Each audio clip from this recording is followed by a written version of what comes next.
Thank you, Justin, and good afternoon and good morning, everyone. I'm Neil Larkins, I'm the COO of Egress. So we've heard a lot in the previous sessions about how human behaviour is associated with data breaches, and actually how technology is not necessarily, to date, been able to solve many of these problems. In this session, I want to drill into a bit more detail about how technology can play a part in helping mitigate against the risks associated with human behaviour. So we're going to look at DLP and actually how that has played a part to date, and maybe how we can look at this very differently in going forward. Before I go into some of the more technical challenges here, I wanted to talk about a recent survey that Egress conducted. So we approached over 500 organisations to understand how much of a problem email, and outbound email in particular, has become a problem within the last 12 months. And actually how many of those organisations have seen data breaches on the back of outbound email. So first of all, I think it's no great surprise that email usage in general has grown exponentially. And in the climate we find ourselves now with a pandemic, email usage is only heading in one direction. And this is probably for a number of reasons. It's much easier for people to communicate now via email than they would maybe on phone or actually in person within an office environment. I think we're also seeing a number of these breaches increase because of heightened customer awareness and the pressure that organisations are put under now to understand when they are making mistakes. And we also seeing a huge number of changes in mandatory reporting and the sort of number of requirements on an organisation to actually understand and report breaches that take place. In this survey, however, we found some very interesting statistics. So of those surveyed, over 93% claimed to have had a problem or multiple issues with outbound email and caused fairly significant breaches. In fact, on average, most of these organisations saw in excess of 180 significant incidents in a year. And if you look at the stats on the graph here, we can see the sorts of events that are taking place that are causing these data breaches range from wrong recipients added to an email, when actually more commonly things like Outlook autocomplete will suggest the wrong person, typically a similar name or first few letters. More deeply and certainly more concerning is that where you're actually sending a wrong attachment. So attaching the wrong file with highly sensitive data. And I think why people are more concerned with this is when people are sending emails, they tend to be sending the more sensitive data in attachments, whether it's contracts, whether it's policy documents and things like that. And then also, again, all of these stats are fairly similar. So the appropriate use of encryption as and when it should be used. All organisations reported that they weren't entirely happy with when encryption was being used and actually whether it was appropriately used to secure the data that they were talking about. Also, the more simple scenarios where actually, if we look at some of the more common breaches, they tend to be where people put a lot of recipients into a to or CC field, and they may often be part of different organisations or different entities or actually individuals. And we've seen a huge number of breaches caused where actually you're exposing other people's details by just simply not using the BCC function. Spear phishing has obviously been more and more pertinent and more high profile for at least the last couple of years. And actually replying to these spear phishing emails, maybe being coaxed into doing something they shouldn't do, is certainly exactly a problem that organisations are looking to mitigate against. And then we also have the more concerning, those employees that you trust that are looking and actually intentionally stealing or actually leaking data outside of the organisation. And this can be intentional, and this can also be intentional, but just because they're trying to do their job. So we're very, very interested in all of this. We've obviously heard a lot about the mistakes that have happened within real business environments, and actually maybe why some of the technologies that have been available for some time aren't actually solving these problems. So why did people make mistakes? Certainly in the last few months, we've all been forced to work from home. Because of that, we've been using email more. And actually, I think it's hard to quantify how different a working environment is when you are working from home to when you're in an office environment. Certainly within Egress, we've actually seen the number of blocked activities within our technologies from staff massively increase, which means that our users are making more and more mistakes.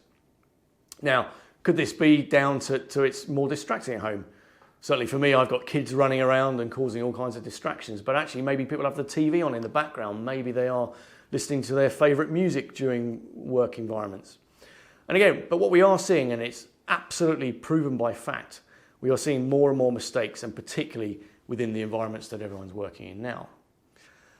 And how can we mitigate against these, and why are these so easy? Well, certainly to date, there are no native security controls in email clients to mitigate against these risks.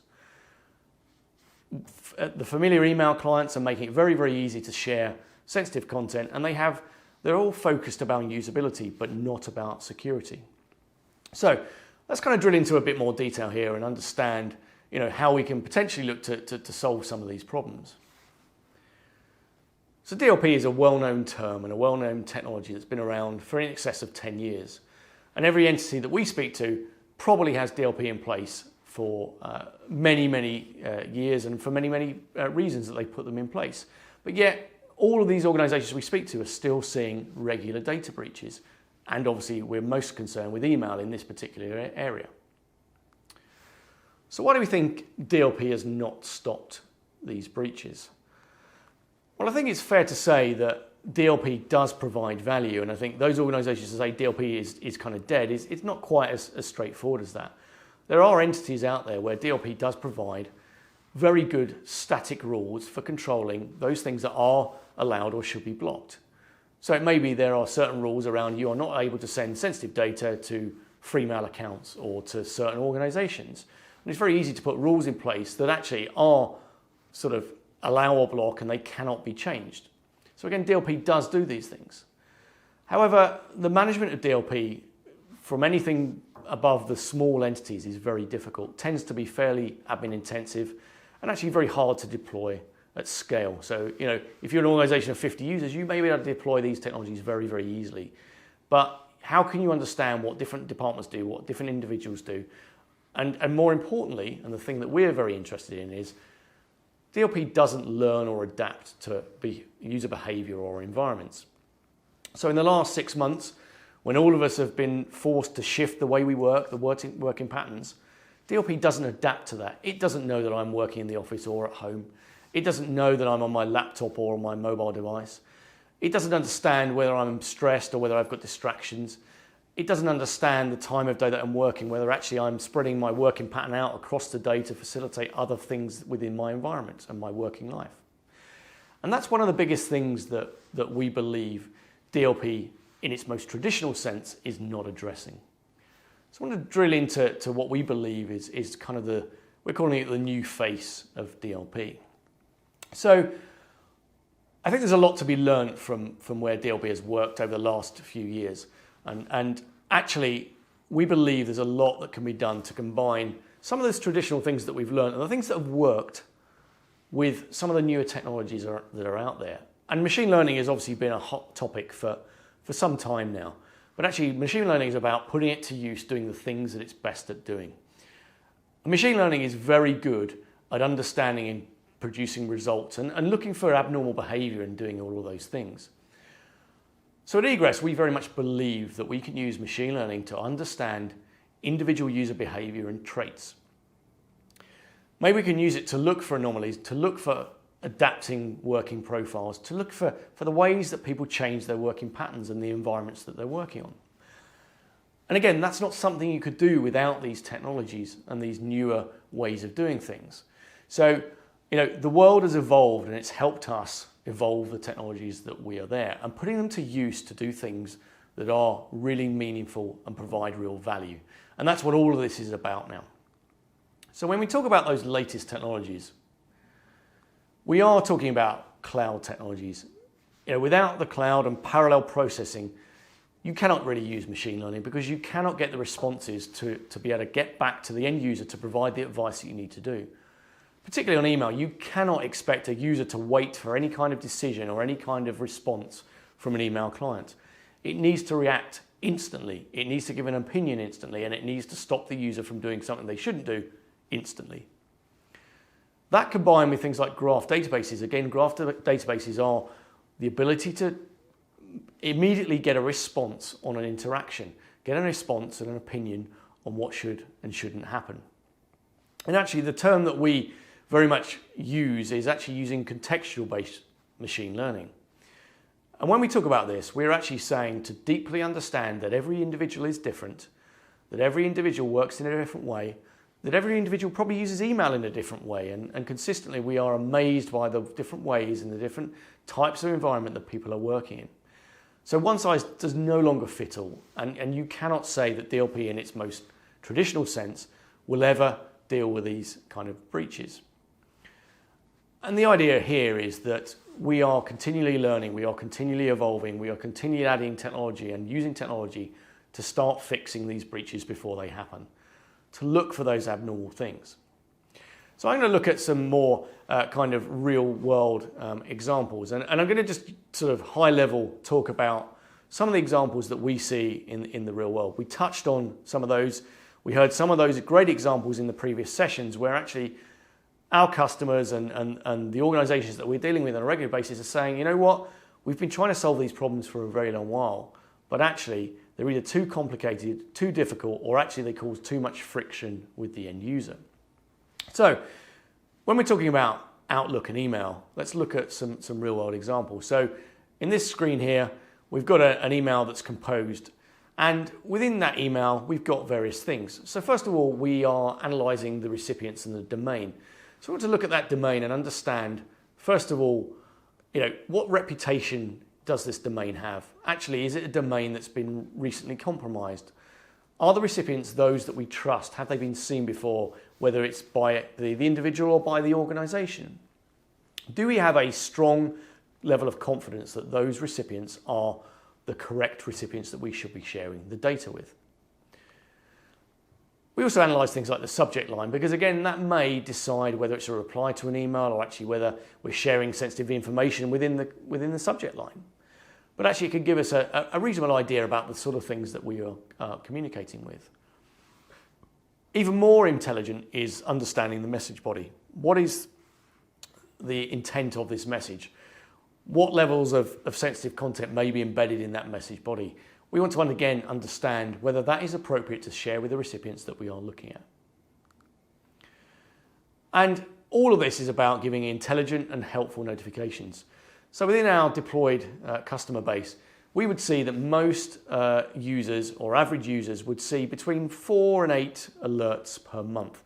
Now that may range from either end of that scale, depend on the individual and depend on the amount of mail they're sharing and who they're sharing it with and all of those things. But the idea here is that it needs to be giving the right and relevant information. If this is popping up 20 times a day, then it's likely that people will ignore the messages that take place. So they've got to be meaningful and they've got to be helpful and they've got to tell the user where a problem may exist.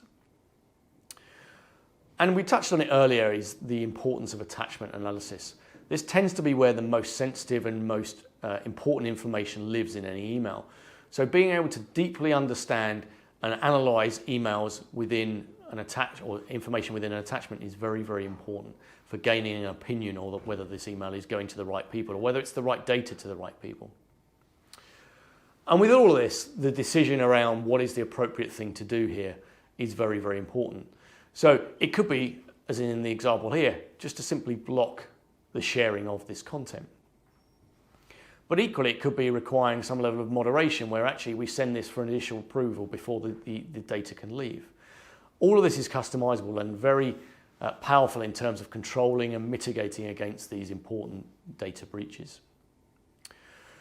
So obviously we could talk a lot more about how the technologies work. This is very high level in terms of what kinds of machine learning we're using, the ways we combine this with DLP and some of the more traditional techniques. And we'd obviously love to tell you more about this in more detailed side of things.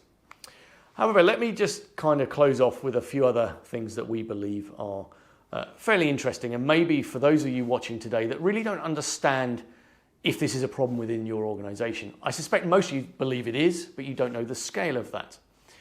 So we've launched a new tool called Egress Investigate 365, and this is a free tool that allows you to pinpoint the human-activated email breaches within your organization. So it runs within a Microsoft Azure tenant. This is your own private tenant, which means Egress has no access to any of the data or any of the results that come from this. But really, this tool is designed to analyze and to show you where your issues and your human-activated breaches have occurred. So it will look at historic data. It will understand where the problems lie. So if we look into this into a bit more detail, so it's primarily focused at Microsoft Office 365 Exchange Online, but it allows you to dynamically search across your estate and specific or group mailboxes, whatever you want to do, you can run this tool against it. Now, it will take a few hours to analyze and understand this behavior, but it will run very powerful analytics against all of your historic mail to understand where these breaches are. And when we run this tool, we often find things that organizations weren't expecting. I think it's fair to say there's no prize for people owning up to a data breach, and that's one of the biggest challenges we often see is we find a huge number of things within these reports that haven't been reported by the end users. Because actually there is no, as I say, no reward, no trophy for admitting it. And most users probably think, well, you know what? I'll see if I can get away with that because actually it may not be that bad. So we can measure the risks of emails and produce some very powerful analytics in terms of, where the problems have occurred. And this will rate your users. It will tell you where it believes that the problems lie. And most importantly, it will also understand that data that is left that hasn't been appropriately secured. So has there been data shared with domains that actually didn't have TLS set up correctly? Has data been shared that contained PII information without appropriate levels of encryption? Has data been shared actually with the wrong people, with the wrong files, with the wrong attachments? You will find out all of this within this fairly simple tool. So typically you'll get a report much like this, which will show you the number of potential issues that we have found within the estate that you are looking into. And that will, as I say, look at misdirected emails. So in this example here, it may have found over 3,000 suspected issues across a fairly large estate, but it's found a small number of misdirected emails, and it would be very interesting to drill into these and understand whether these are those misdirected emails that have been reported that you are aware of, or actually, as we find in most organizations, there is a very small percentage that have formed part of a report. We can also look at DLP violations. So those more traditional things where sensitive data has been shared incorrectly, where PII information has maybe been shared within an organization or outside of the organization, all of these things become fairly important. And as I say, looking for things like weak TLS domains. All of this is very much a business driver. It's about being able to create a report that you can analyze, digest, and potentially share with those within your business that may have an interest in this kind of thing. So the report will look very similar to this. It will show a holistic view of the entire organization in PDF format, and obviously you can then share that with your organization. Now there is a find out more button here which should be available to all of you, which will allow you to register and actually use this tool for yourself. As I say, it is free of charge, there is no commitment, and actually it's all done within your own Azure private tenant, which you have full control of. So again, you're not releasing any data or anything else outside of your own entity. We'd obviously love to tell you more about this, and that's kind of the only area of product that I wanted to cover on today. But we hope you found this session useful. We would obviously welcome if you are interested in having a more deep dive demonstration into any of the technologies, or actually you are interested in running around with these reports across your organization, or even a small subset of your organization, then please click the link on the side here. So thank you very much, and hope you enjoyed this presentation.